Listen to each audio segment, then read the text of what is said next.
Welcome to American Education FM, everybody. I'm Dr. Sean Brooks.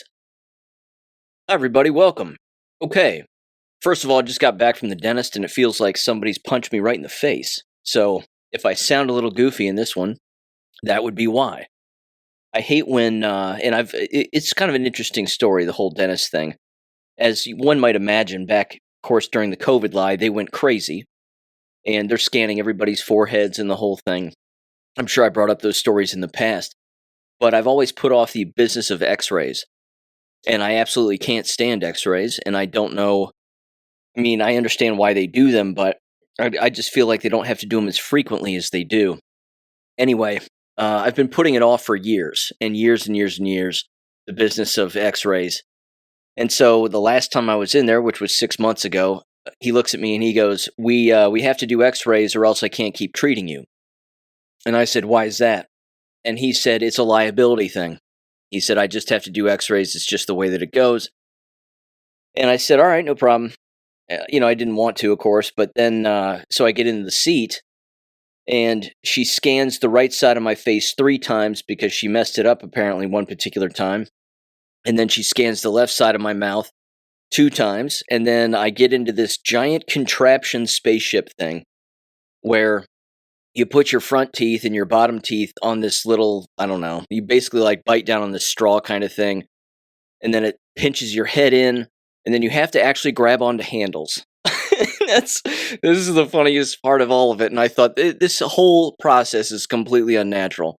You grab onto these 2 handles, and I couldn't help but think of I forget the name of it, but it was one of those Scientology machines where all the Scientologists would be hooked up to it, and you have to grab onto these handles that electrocute you or something along those lines, read your pulse or whatever. But anyway, they've got you grabbing onto these handles, and you're standing on a platform, and then the entire contraption basically locks your head into place so you can't move, and then the entire thing spins around your dome. It's just the most unsettling experience. And as I'm standing there doing it, I'm going, okay, what is this really accomplishing? Again, I remember back in the day, it was just one X-ray, right in your face. I'm not saying that was good either, but I don't know. It's just odd. And everybody in there, of course, is still wearing masks. God knows why. Not all of them. But it's interesting, too, because they're not even wearing the masks that are the throwaway masks. They're wearing the cloth masks. Again, seems a bit odd. It's like they didn't get the memo, but whatever. Anyway, with that aside, I do want to thank Sean for being on the last episode. It was a fantastic talk. And to be honest, I was reflecting on our conversation, and the thing that hit me like a freight train that sort of stood out among everything else was that his experiences are probably only just a fraction of what he actually witnessed and felt.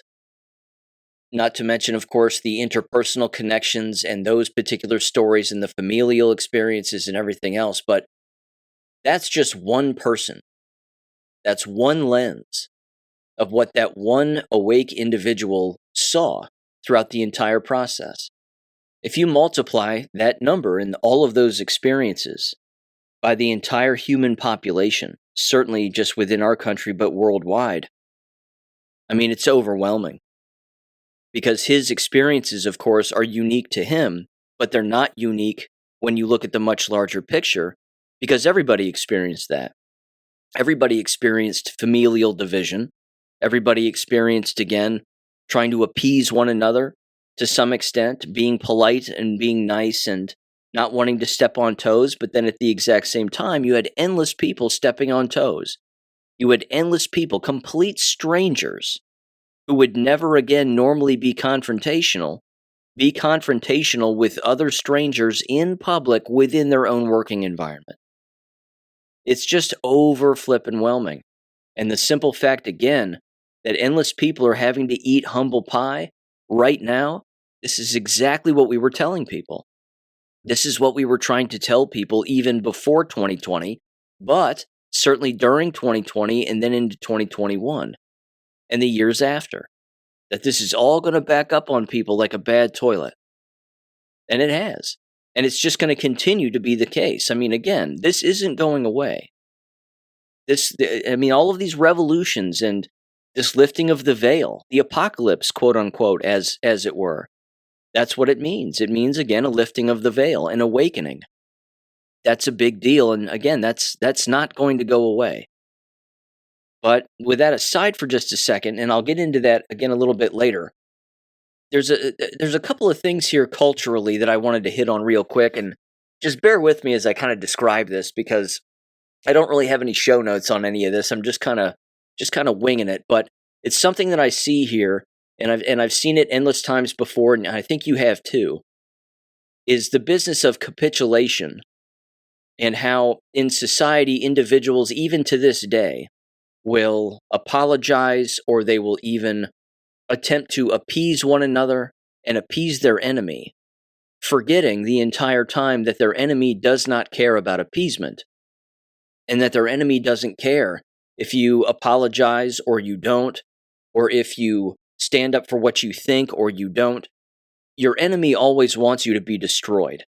And frankly, the person that I'm thinking about here regarding a lot of this, it has to do, frankly, first of all, with the WNBA. Now, this is a subject I haven't brought up on the show, I don't think, ever.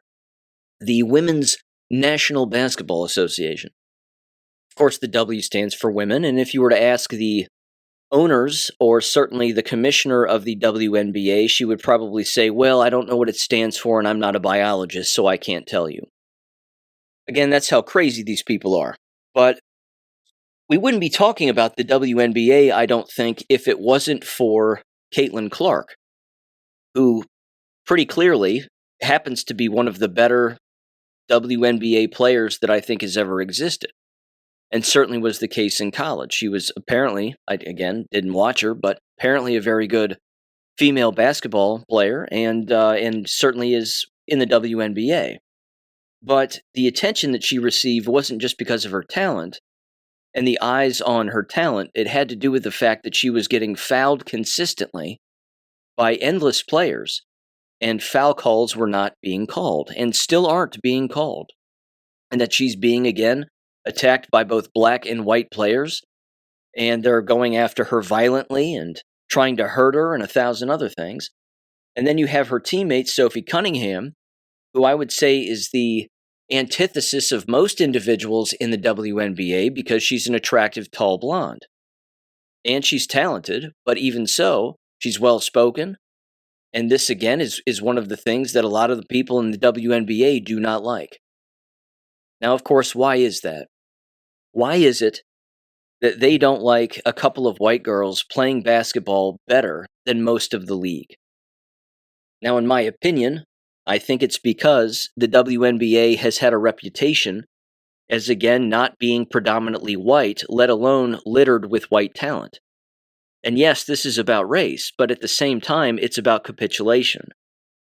Because the commissioner, for example, I just saw this recently too, and again, I don't follow a ton of sports, hardly at all, but I do pick up on the social aspects of some of these stories, is that the Dan Patrick Show, again, very famously used to work for ESPN and then went his own way and has his own radio show and his own TV show, but he tried to interview the commissioner of the WNBA when they were on the same grounds.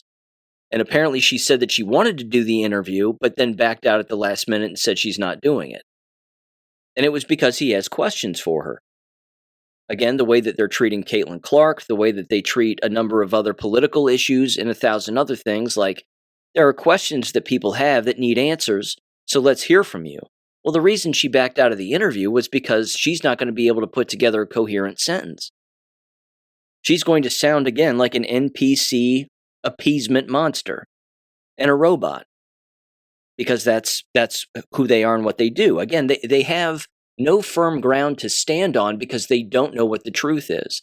Again, these are people, these are actual human beings that have no character. They have no morals, they have no values, they just literally sway with the wind. And the problem with that is that you can be taken advantage of by anybody and everybody all of the time, and they apparently don't seem to care that that's the case. More specifically, you had this situation, again, it was a few days back, but there were a couple of teenage girls at one of the basketball games, again, where the Indiana Fever were playing, the teams where Sophie Cunningham and Caitlin Clark play, and they were wearing T-shirts that had that just basically said XYXX, just the chromosomes on there. And then I think they also had a sign, again, boys shouldn't be allowed in girls' sports, something along those lines. And then the Seattle Storm, another WNBA team, I guess, one of their co-owners started to yell at them. And apparently some of this exchange was caught on camera and the whole thing. Point being, Sophie Cunningham took to X, and again, they were fans of hers, and she said the following, and again, here's her statement, and then I'll get into it a little more specifically, but she said, "I truly believe there is a safe space and love for everybody. Biological girls, biological boys, trans women, and trans men. Everyone is welcome at my table. You can disagree and still be kind. Bravo to those girls for standing up for what they believe. You'll be hearing from me soon. Yay for gifts. Truly embarrassing of the co-owner. Unfortunately shows the type of leader she is," unquote. My problem with her statement is just the very beginning, where she says there's a safe space and love for everybody at her table, so to speak. And again, for me, here's the problem. The problem is she doesn't understand the lengths to which the league will go and her enemies will go to destroy her. And this has happened time and time and time again. When you attempt to appease your enemy and even bring them in what you believe to be a positive message for everybody, the old "can't we all just get along" kind of mentality, the fact is that that's not what they adhere to. In fact, what happens is they double down. And then so does the media. And the media will start asking her more questions. And then, of course, they'll ask those same questions to endless other people and endless other coaches. And then, sure enough, one of the coaches of one of these teams, again, a female coach of one of the WNBA teams, is wearing a trans shirt underneath her blazer during the entire game. "I heart trans kids," or whatever the hell it said. "I heart the trans," or whatever. And it was a giant rainbow. Again, she wouldn't have worn that t-shirt had Sophie Cunningham not supported those girls. And I'm not discrediting Sophie Cunningham or anybody from supporting those girls. She has the right to do that. She should have done it. She did it, and that's great. The problem is she's capitulating to the enemy as if the enemy gives a shit what she thinks. And they don't care what she thinks. So don't capitulate to them. Again, if I was writing that tweet or making that message, I would have just taken out the trans men and trans women part. Just say, everybody's welcome at my table. If you disagree, you can still be kind. Okay, fine, except for the fact that your enemy can't comprehend that. They just don't, and they won't. I certainly think, anyway, it's definitely with these political ideologues and those that adhere to the whole gay agenda. You can't appease those people, so don't even try. Because if you attempt to appease them, they'll just continue to attack you no matter what. They don't really want to be your friend. Because again, you're the antithesis of what they are. Sophie Cunningham is a woman. She's a biological woman. She's an attractive, younger, biological woman. Most of the women in the WNBA are not her. And they know that. Again, what you're seeing too is you're seeing the entire league not only gang up on her and Caitlin Clark, but again, it becomes the question of why are they doing that? And what they're really doing is they're taking these two individuals that are the antithesis, again, of what the league has been in the past. And you would think that as a business model, again, you're trying to be logical about it, but these people who run that business are illogical. And certainly the individuals that work within are illogical. I think that goes without saying at this point, but you're looking at it and you would want to say, okay, we have these two women who are very good at basketball. Why don't we use them to bolster the business as much as possible without putting everybody else down? I mean, let's highlight the best like any other sports agency or sports organization does. You would at least think that they would want to do that, although many of them don't. But even so, why would they want to destroy these two individuals at the expense of their entire business? Well, the fact is that that's communism. And that's Bolshevism specifically. They have no problem ruling over the ashes. They have no problem ostracizing a Caitlin Clark and a Sophie Cunningham, and whatever messages or positive play or talent, or whatever it is that they have and what they bring with them. They have no problem attempting to, again, get them to hate themselves and get other people to hate the business at the expense of the entire business. Again, it sounds confusing, I'm certain, but there's no logic behind it is the point. They would actually, here's what they would prefer. They would probably prefer as an organization to just have Sophie Cunningham and Caitlin Clark quit and never be in the league ever again. That would be ideal for them. I guarantee it. But because, again, they're talented and they're good at what they do, if they bring any kind of a political message to the game, then as far as they're concerned, the business is going to go after them and the business is going to attack them. And so are the crazies. And it's going to draw all of the crazy people out of the woodwork, and then they won't stop, which means you can't capitulate. You can't back down. You can't try to be friends with them or ice things over or, hey, let's all get along. Everything will be fine. You can be kind to blah, blah, blah. No, they can't. They don't know what that means. So let me do a little foreshadowing here. I think it was last year, Sophie Cunningham was a free agent. And then the Indiana Fever picked her back up again because nobody else wanted her. Keep that in mind. No other team wanted to sign her. Why? Now, of course, she's back with the Indiana Fever and she's playing with them. But what happens when her contract is up again? Is anybody going to sign her? Probably not. The Indiana Fever might, but that might depend on who the owners are and who the head coach is. And if any of that changes, or they just don't like the message that she brings anymore, she's out. And then she's out of a job. She's done playing basketball. And her basketball days will be over. I think, again, this is likely to happen sooner rather than later. And it's not because she's a bad person. It's the exact opposite. It's because she's the most morally sound of the lot. She's standing up for minors who believe in what biological sex really means, not this perverted transgender nonsense.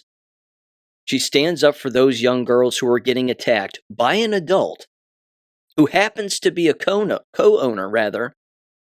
of one of these other teams on the WNBA. And then, of course, she has to explain herself to other individuals who are in the league who are confrontational with her over standing up for minors. Now, why is that? Again, what veil has that lifted? It's lifted the veil that there are endless adults, and again, all you have to do is look at the education business. But it's lifted the veil that there are endless adults who have no problem attacking minors, regardless of the reason. It could be their political beliefs, it could be their religious beliefs, it could be their religion, it could be their race, it could be whatever. That you have adults attacking children for telling the truth. That's the biggest problem here. And then, of course, the insane enemy, those people, they double down. They 100% double down. Start wearing their I Heart Trans Kids t-shirts, not knowing that entire agenda is designed to kill children. That's the point. Parents who brainwash their children into believing that they are a different sex than what they are. Those parents are killing their children. Again, it's sanctioned murder. It's sanctioned brainwashing. It's Munchausen's by proxy, to be honest. That's exactly what it is. The parents are mentally ill, and they're pushing their illness on their children, thereby making their children mentally ill. And again, it's way past just trying to live through them vicariously. They're poisoning them. If they were giving them glasses of water with bleach in it on a day in and day out basis, they would be arrested. But apparently they're allowed to fill their heads with nonsense like you can dress like a girl when you're a boy and that's 100% fine. Or you can dress up like a boy when you're a girl and that's also fine. And oh, by the way, if you want to mutilate yourself at some point, I'd be happy to pay for it. If they do that, then they don't get arrested. Again, that's not an ideology that you want at your table. You can't capitulate to that. You can't apologize to that. You can't try to change their minds. Those individuals are lost.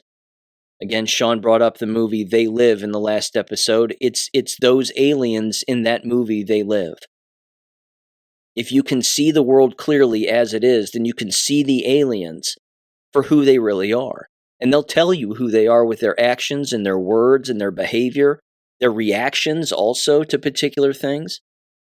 Again, one more thing about the WNBA here, but, the Brittany Griner thing. I mean, Brittany Griner is a dude. His name is Brad. There's a video of him playing basketball in a swimming pool, shirtless, with no shirt on. It's a dude. And everybody knows it. Everybody knows it. And this person allegedly plays in the WNBA. They played female basketball in college on a girls' team as a guy. There's absolutely no way it's not a guy. But again, everybody knows it. Everybody. Which means everybody's breaking the rules to maintain a secret. That is not a secret. It's an open secret. But instead of calling the person out publicly, which is what a Sophie Cunningham could do, and frankly, it's what anybody in the entire sports business could do, all these talk shows and endless other things. I mean, they could all bring this up if they wanted to, and they could squash it immediately with full-blown proof that Brad Griner is a man and its name isn't Brittany and it doesn't have a vagina. I mean, they could bring all of this out today and end all of this forever. All this business of boys playing in girls' sports, it could get squashed right now. But instead of doing that, when you stand up for what you know to be true, everybody who is insane starts to lose their mind. And it's that reaction right there alone that shows that they have a ton to hide, that they have everything to hide. Again, the crazy will go back in the closet when you expose the crazy for covering up numerous hypocrisies. And by go back in the closet, I mean they will get quiet. They will be humbled to an extent. They won't go away, but they'll be a little more quiet. They won't be wearing the I support trans kids t-shirts all the time. But again, when they do stuff like that, they know full well that there is a man in their league pretending to be a woman. Or at the very least used to be in the league. I don't know if they still play in the league or they don't, but again, it doesn't matter one way or another. The point is they were always playing on girls' teams when they're not. So don't capitulate to these kinds of people. You just can't. You can't bend a knee or extend a hand to your enemy. They'll chop it off. And they always do it every single time, which means you need to swing the sword first. And make sure that your thrust counts. Because if it doesn't, then you're just flailing about, and then they'll just take full advantage of you one way or another. But Sophie Cunningham's time in the WNBA is going to come to a swift end, because if anybody believes that that league wants someone like her around, it won't. It's not filled with people like her. Again, it's no different than any working environment where one stands out among the masses as being different, and in a good moral way. That just shows everybody, and it should show everybody, I think, that the organization as a whole, regardless of what organization it is immoral. So again, just don't expect them to change, because they're not going to. It's not that everybody in the league, again, agrees with that immoral behavior. Let trans kids be trans kids, and let's, brainwash children and yell at other children who happen to be straight and blah, blah, blah. I mean, not everybody agrees with that. But what you're seeing is that in an organization like that, one individual, as Sophie Cunningham, stands up against the masses to defend the right thing. Where's everybody else? What stance is everybody else taking? Everybody else gets quiet because they're afraid. So keep an eye on that. Again, I think it's going to be an interesting story going forward. I think it's just going to continue to happen, where you're going to have individuals, again, standing up for what they believe in, because it's as old as the beginning of time. Individuals standing up for what they believe in, and then they end up paying a price from the enemy. Just remember that it's always the enemy that strikes back illogically. And they always do, and they do it in numbers as well, but they expose themselves. And hopefully, again, it teaches individuals to stay away from those kinds of people and even those kinds of organizations. The WNBA, again, is practically bankrupt. And no one would be talking about them right now if it wasn't for Caitlin Clark and Sophie Cunningham, for being, again, moral, stand-up human beings who, again, are seemingly doing the right thing. Again, like I said earlier, the business itself would be 100% fine being mediocre or subpar and be without a Caitlin Clark and a Sophie Cunningham. They would just assume them not be in the league at all. And their actions, again, the league's actions toward the two of them, I think should prove that to just about anybody. I mean, even their coach is insane. She was asked a very similar question about, boys playing in girls' sports and whatever. And she was like, I don't think I'm an expert in that. I just don't think that I know enough about it to comment and blah, blah, blah. It's like, see, there you have it. She's a tool. She's an absolute tool. So, again, it's not just any other line of work. It's also the WNBA of all places. So there you have it. Okay, no segue here, but let me get into the invasion of one of these Moroccan islands and this whole Spaniard story thing. First of all, there's no doubt that it's a CIA operation. There's no doubt that Congress even approved money to allow for this migration to take place, I believe, back in April. So saith Thomas Massey. He was one of the only ones, apparently, that didn't vote for it. There's an article here from a website called AA.com, and I don't know, again, the original outlet itself or the full name of the outlet, but it's just kind of a little breakdown here of some of the politicians and some of their comments that they're making over there regarding who's involved in all of this. But it was titled the following here: Spanish politicians, commentators accuse Israel of stirring chaos over Ceuta migration crisis. It says Israeli diplomat Danny Danon and Spanish Transport Minister Oscar Puente, there we go, exchange barbs over Ceuta migration claims, while Spanish commentators accuse Israel of seeking revenge against Madrid over its Gaza policy. Yeah, it's probably a little bit of everything here. I just want to read a couple of parts of this. It says the debate also drew in Spanish lawmaker Gabriel Rufián, the parliamentary spokesperson for the Republican left of Catalonia, who echoed claims on social media that the migration crisis was serving U.S. and Israeli interests. He called for a broad national consensus on the issue instead of partisan political confrontation. Then it says journalist Jose Vinzer revived a 2019 social media post by Yair Netanyahu, son of Israeli Prime Minister Benjamin Netanyahu, which referred to alleged Israeli support for separatist movements in Ceuta and Melilla. I'm saying that right? Quoting the post, Vinzer questioned whether the current migration pressure represented revenge against Spanish Prime Minister Pedro Sanchez that, quote, all Spaniards are paying for, unquote. Spanish commentator Ruben Gisbert made similar claims, arguing that Morocco had not intensified its claims over Ceuta and Melilla until Sanchez took office and later adopted increasingly critical positions toward Israel and closer alignment with the Palestinian cause. Relations between Spain and Israel have deteriorated sharply since the start of the Gaza war in October of 2023. Spain has been among the European countries most critical of Israel's military campaign, recognized the state of Palestine in May of 2024, and has repeatedly called for an immediate ceasefire and greater humanitarian access to Gaza. Again, yeah, it's probably all of that. What I also know, again, is that Mossad had something to do with this too, because you have endless psyop footage in typical fashion of Jewish females filming themselves waving in these illegals, and then at the exact same time, fake crying that their entire island has been taken over. And you also know it's a psychological operation too, because it's being spoken about in endless other countries and certainly ours.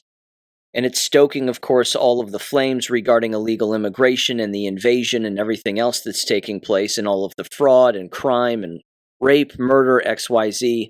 I mean, it brings all of those emotions flooding back, which means it has multiple purposes, which again should kind of be the dead giveaway that it's a psyop. So either way, I'm not going to pretend to know all of the ins and outs. I just know that intelligence agencies certainly had something to do with it, because you don't have a large group of individuals like that flood a singular place one particular day and throughout the evening, with even some of them allegedly going back to wherever they came from, but all of that happening at once. That's all coordinated. That's the dead giveaway. And then, of course, a lot of these Jewish NGOs are on the coasts of these other countries, attempting to help these individuals again get into boats and put on life jackets and 1,000 other things. And then, of course, it begs the question, well, who paid for the boats? Who put the boats there? Who gave them all life jackets? Where'd those come from? Who paid for those? But there's a post here again on X, and this is from Sagiza Eterna at Final Telegraph over on X again. And I want to read this post because I thought it was accurate, just sort of encompassing the entire state of illegal immigration and the constant invasion that is taking place, which also is going to lead me to a website I'm going to bring up here in just a little bit. But here's what their post said. It said the following, quote, "The era of treating the invasion of our sovereign nation as a humanitarian crisis is over, for the truth is far darker and far more calculated than the media dares to admit. The term illegal alien is a euphemism that softens the reality of what is actually occurring. A deliberate hostile takeover of American soil by forces that hate our laws, despise our culture, and seek to replace our people. These are not refugees, they are invaders. They are the foot soldiers of a demographic war waged by globalist elites who view the American working class as expendable collateral in their quest for cheap labor and permanent political power. Every single individual who crosses our border without authorization has made a conscious, aggressive choice to violate our sovereignty. They have chosen to bypass the legal system, to ignore the rules that millions of honest immigrants follow, and to force the presence upon a nation that did not invite them. This is an act of aggression, plain and simple. It is a declaration that their desires outweigh our rights and that their needs supersede our laws, and that our borders are suggestions rather than boundaries. The narrative that these individuals are fleeing persecution is a lie constructed by a media apparatus that has lost its moral compass. The vast majority of economic invaders seeking to exploit the very system they refuse to respect. They are willing to undercut American wages, strain our social safety nets, and overwhelm our public services, driving down the quality of life for the very people the left claims to protect. This is not compassion. It is cruelty disguised as virtue. It is a betrayal of the American worker by a political class that has sold out its own citizens for the promise of a new voting bloc. They import poverty, they import crime, they import a culture of lawlessness that has no place in a civilized society. They bring with them disease that we thought were eradicated. They fill our prisons with gang members and drug dealers, and they drain our schools of resources that should be dedicated to our own children. And for what? So that a handful of corporations can profit from slave labor and a corporate political party can secure power for generations. We must stop pretending that this is a complex issue with no solution. It is not complex. It is a matter of national survival. A nation that cannot control its borders is not a nation. It is a territory waiting to be conquered. And we are being conquered.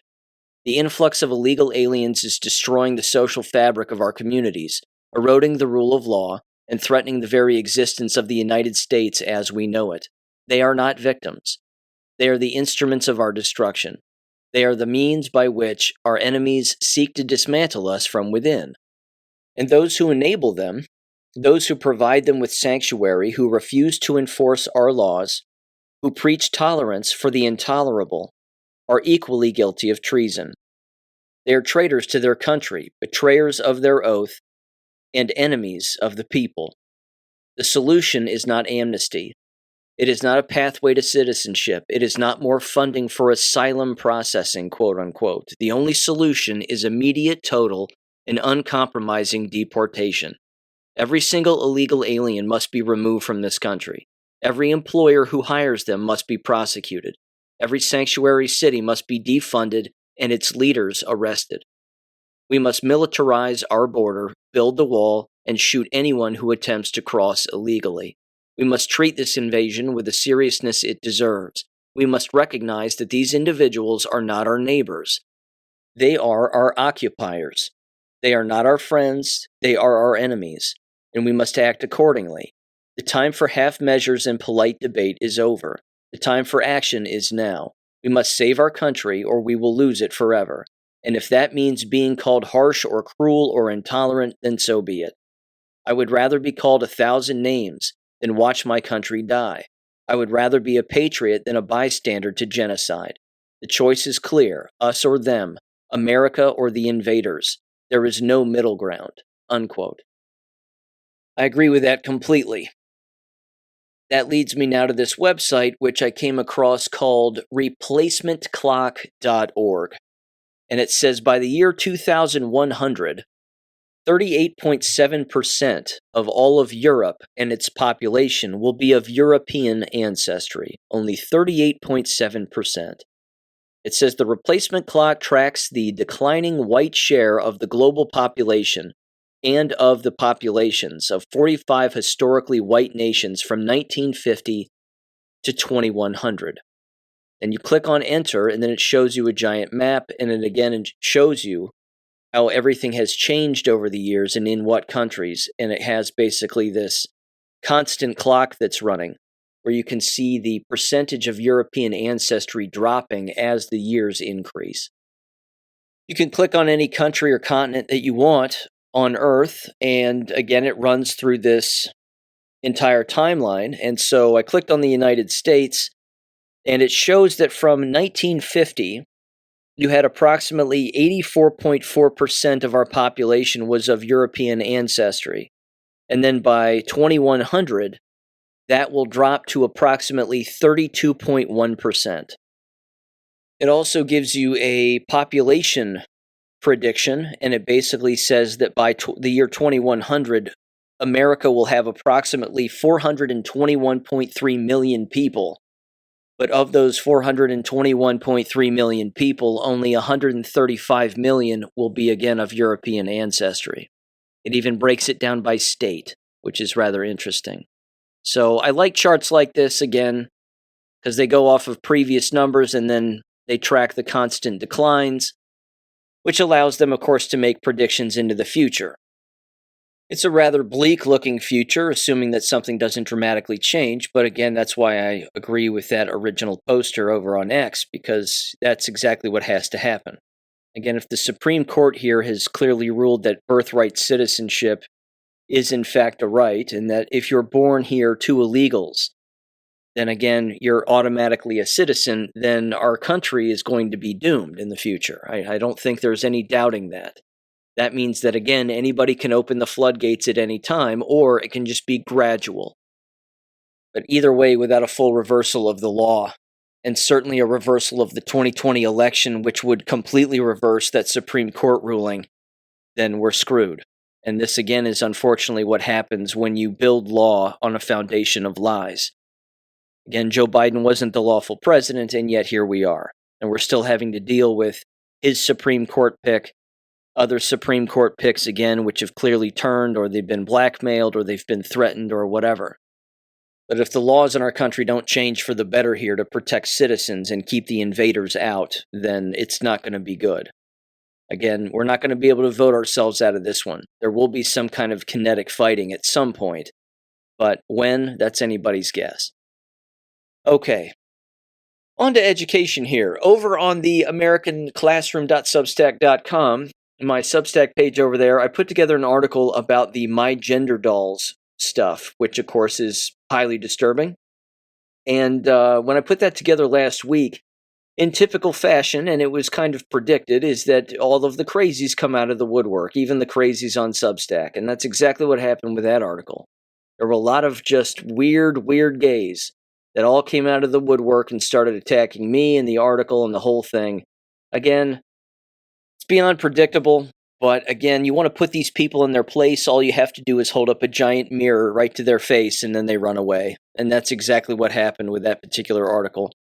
Again, there were some Substack gay lunatics who got involved and started coming after me, like I said, and then all I did was just call them gay and stupid and tell them they were perverted and make a couple of funny memes, and then just like that, they go away. So, again, this is what happens when you bring up serious issues like this, is they try to justify it.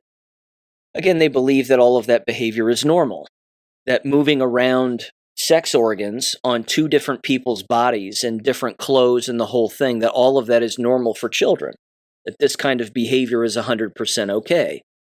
In fact, the only argument that they end up having amongst themselves is how radical can one another be. They just argue back and forth by basically saying, no, I'm more radical than you are. I'm more trans than you are. I'm gayer than you are. I mean, it's the dumbest argument that you can watch two morons have.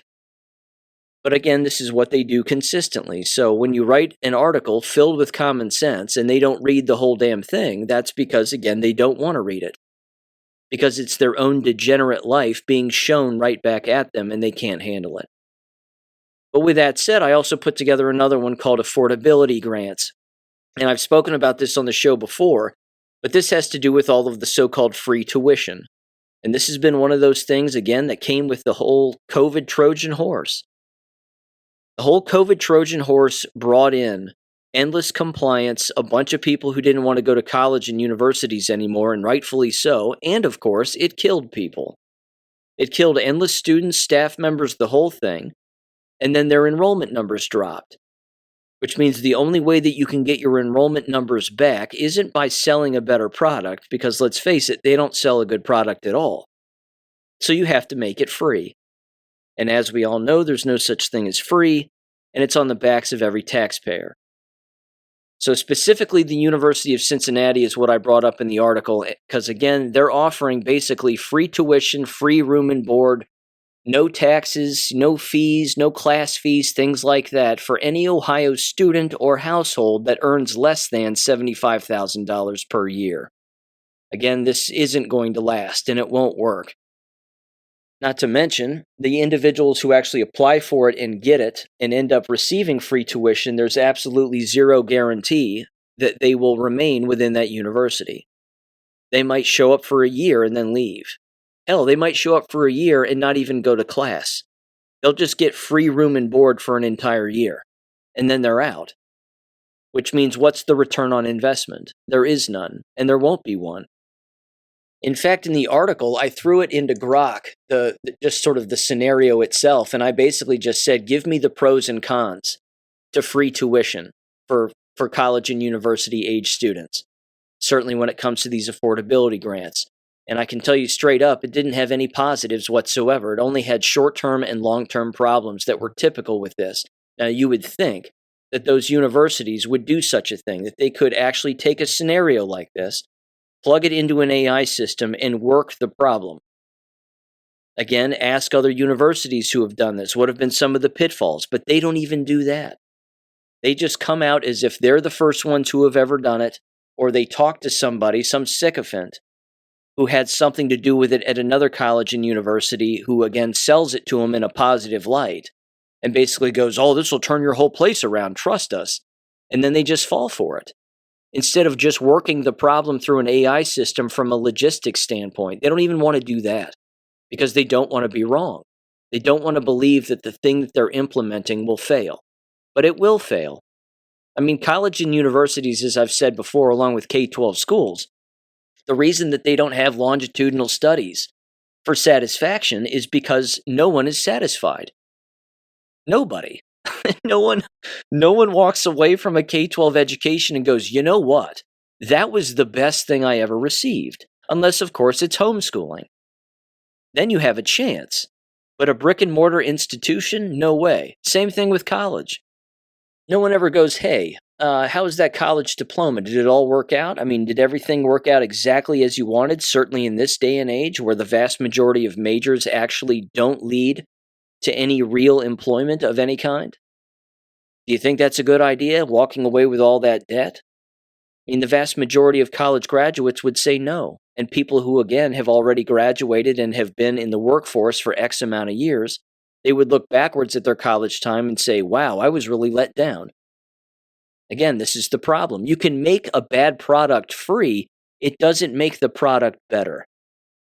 Case in point, the American Federation of Teachers, this was from last week on the Gateway Pundit here, they again decided to come out and support all of the gay nonsense and the gender-affirming care more specifically, because why wouldn't you?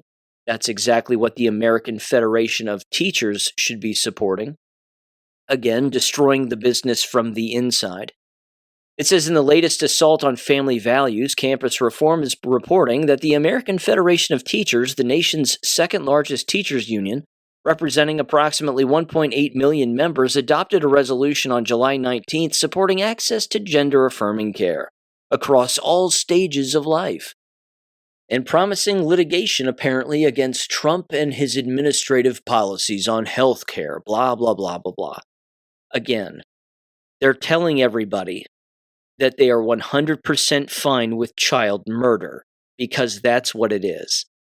At the end of the road, that's what this entire LGBTQAI plus XYZ alphabet soup bullshit is all about. It's about child murder. And of course, when you combine all of that into one giant alphabet soup location, it doesn't mean that there's going to be success. In fact, it's destined to fail. This next story was from the Wall Street Journal of all places on August 1st, titled, "This School Was Priscilla Chan's Bold Education Experiment. It Just Closed."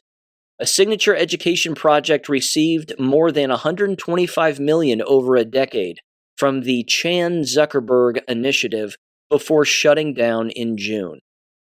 It says the school that Dr. Priscilla Chan co-founded for low-income students was designed to be different.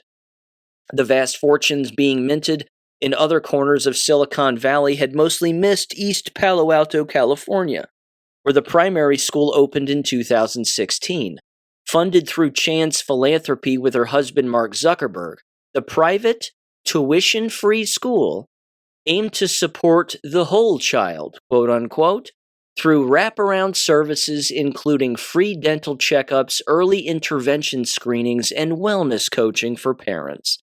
The school joined a long list of efforts by the country's wealthiest, dating back to Andrew Carnegie, to put their stamp on the American classroom. Then, after a decade of operation and more than $125 million from the Chan-Zuckerberg Initiative, the primary school shut down in June.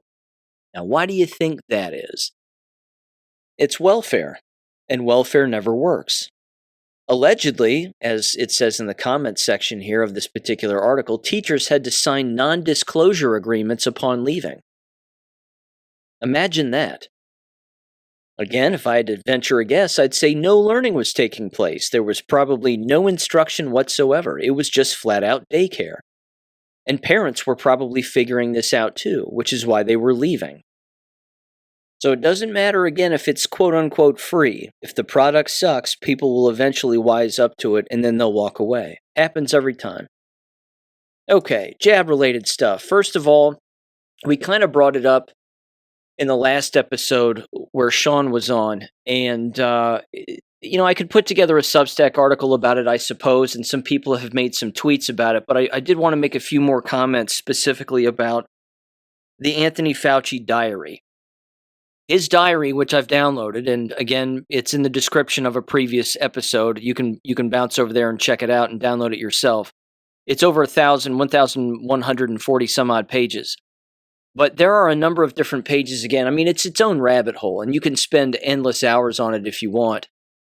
And I started to get sucked down it, to be honest. I opened up the document, and I started to search for particular times, and I started to search for particular words as well. And I honed in on August of 2021, because this was around the time right before the 18 and younger crowd was allowed to start taking these biological weapons. And then, of course, this is also when the booster shots started to rear their ugly head also, and individuals were being coerced into taking yet a third shot, which, of course, would have been approximately 3 shots in 1 year of the same poison product.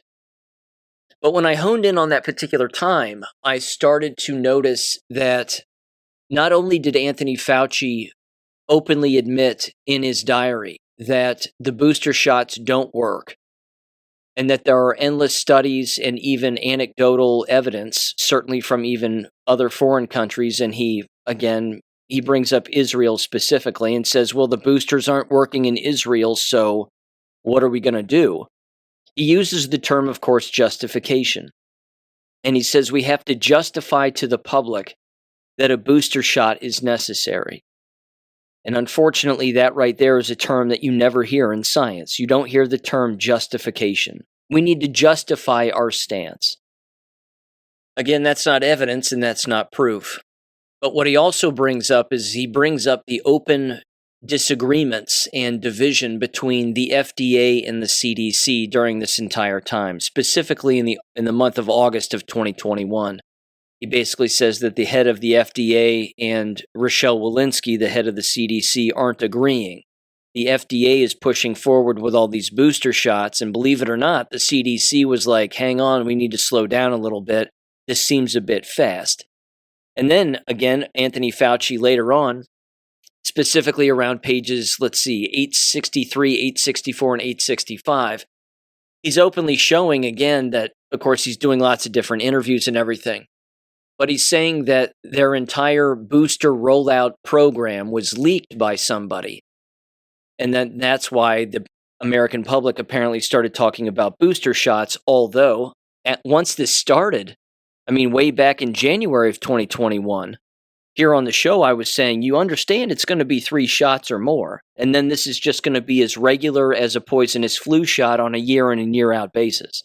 And they're just going to continue to ask people to take these every 3 to 6 months, constantly or even seasonally. And again, it was clearly insane, but they weren't on the same page. And they got upset, specifically Fauci, that this particular plan was leaked. And then that's when he doubles down on the term justification. And he says, well, we have to justify our stance on this. We need to all be on the same page because we need to be on the same page for the public so that it doesn't look like we're wavering on anything. Again, it's not science. It's just a coordinated effort to say and do exactly the same thing all of the time, and then convince people just through mass coercion. Again, I'm preaching to the choir. We already know that, but to actually read him writing it that way is really disturbing. And again, to keep a day in and day out diary the way that he did about all the different appearances that he was engaging in and who he was talking to. Again, if he was writing all of this down like it was going to be used in some defense against him, or for him rather, I think he's sorely mistaken. Again, pleading the fifth has been bad news for him, and I think it's going to be in the future. And like I've also always said, there's going to be I told you so's. And very famously now, there is a rather famous I told you so. And it's Aaron Rodgers. And Aaron Rodgers was on the Pat McAfee show. Of course, Pat took the shots. ESPN fired numerous people who didn't want to take the shots. And Aaron Rodgers, of course, standing up as the individual against the masses, told people to not take the shots. And he told people that this entire coercive thing is crazy. Turns out he was right.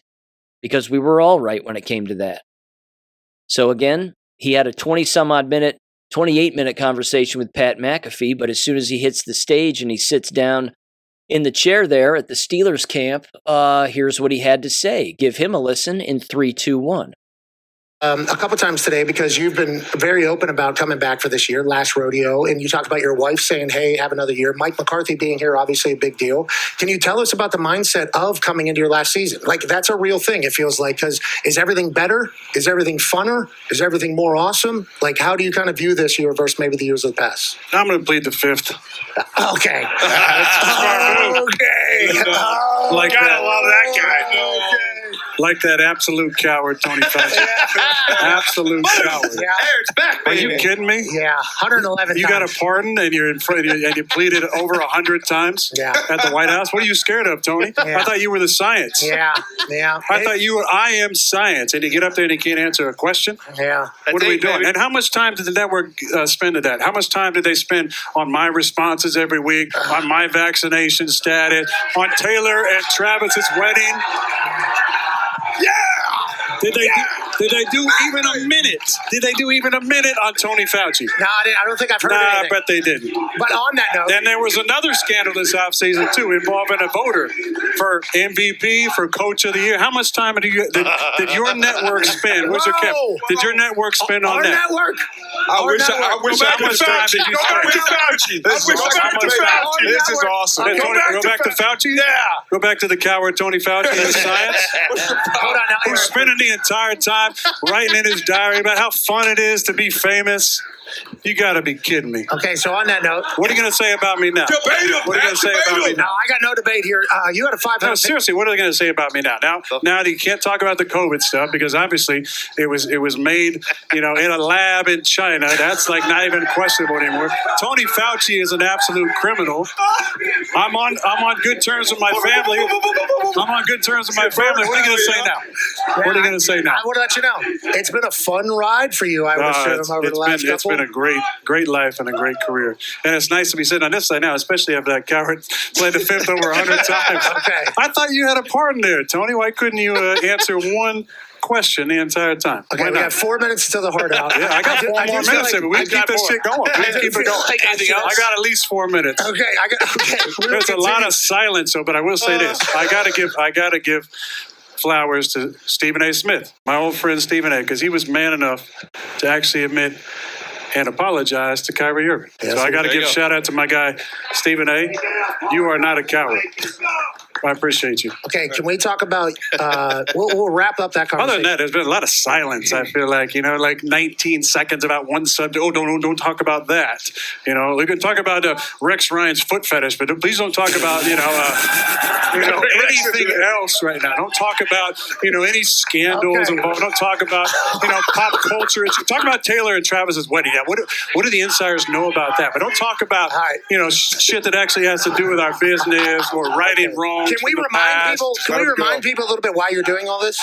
Can we remind people? No, I don't care. Okay, so in 2020, okay, we were there for all of this. 2021. Sorry, But it 2021. really went down. Okay, there was a 500-page report Twice. that Aaron looked into with many doctors about his body and said vaccination.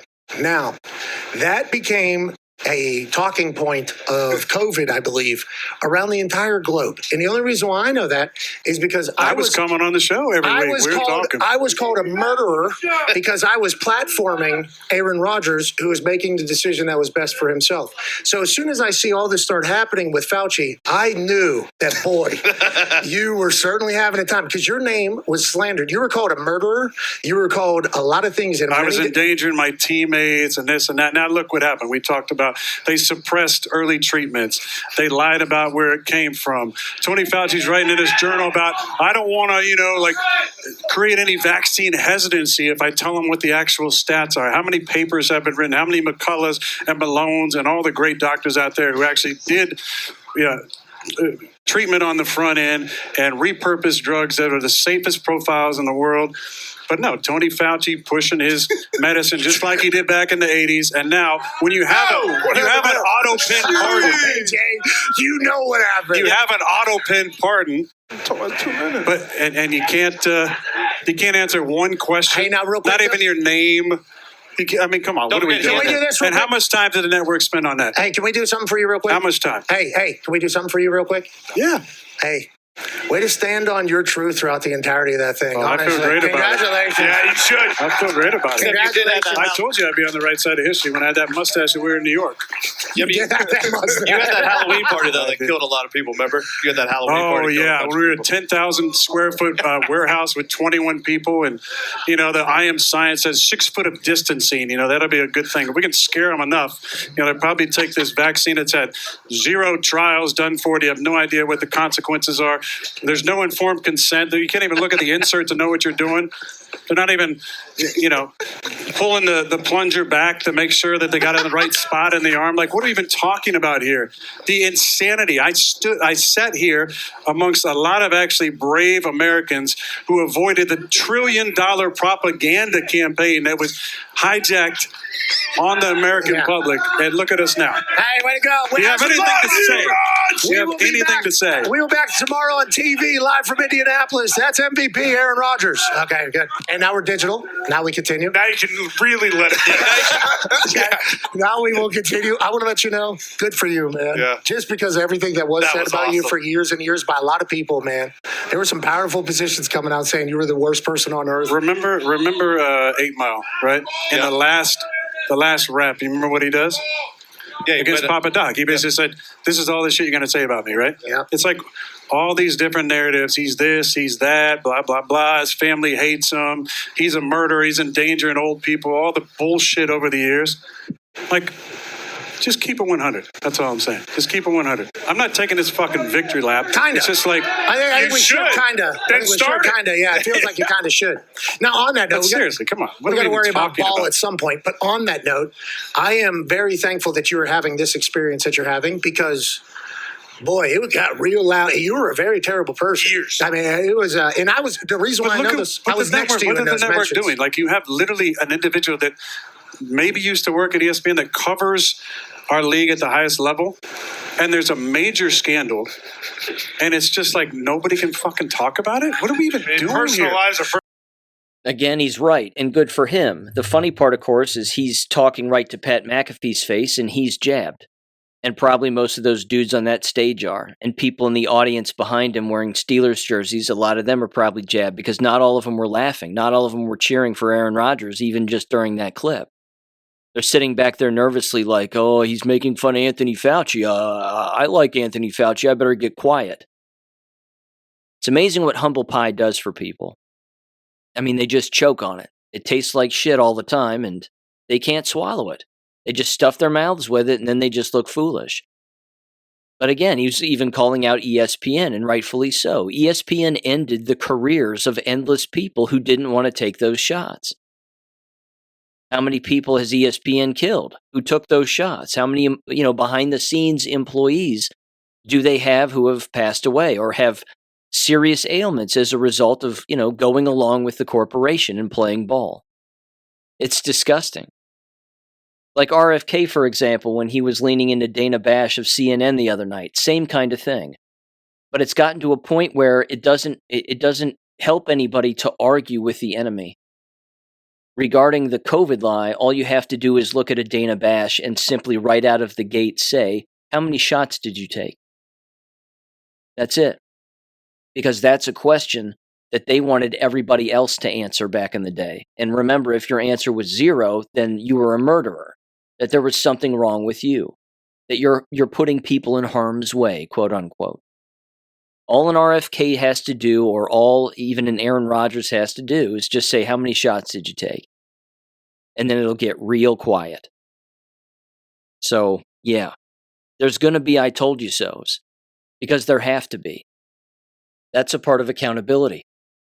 And it's too bad that people had to learn the hard way, and that they had to learn this way, to stop trusting government, to stop trusting their television, to stop trusting news. But again, you talk about the Great Awakening, and you talk about the apocalypse and a lifting of the veil. That's it. In fact, I'll end with this. I could probably dedicate, again, an entire Substack to this particular topic, and certainly probably an entire show. But in the book I'm reading, Myth and Sun by Martin Frederick, again, it's filled with all of his essays, and it was published in 2022, so keep that date in mind. He put together a particular essay toward the beginning of the book. I think it's on page 43, but it's titled Life's Governed Apocalypse. And he mentions the Golden Age and capitalizes it in this particular essay. Now, I didn't hear about the Golden Age, of course, or certainly that phrase, until Donald Trump consistently brought it up. But he references the Golden Age and what the Golden Age actually means. And in the book, he openly states that the term the Golden Age means a recommunion and a rejoining of one's people together in harmony. All on the same page. People agreeing the difference between right and wrong, good and evil, what should happen versus what shouldn't happen, and that this becomes clearer and clearest during the Golden Age. But the Golden Age only comes after great suffering. and a long time of great suffering and anguish and death and pain and lying and evil and all of that.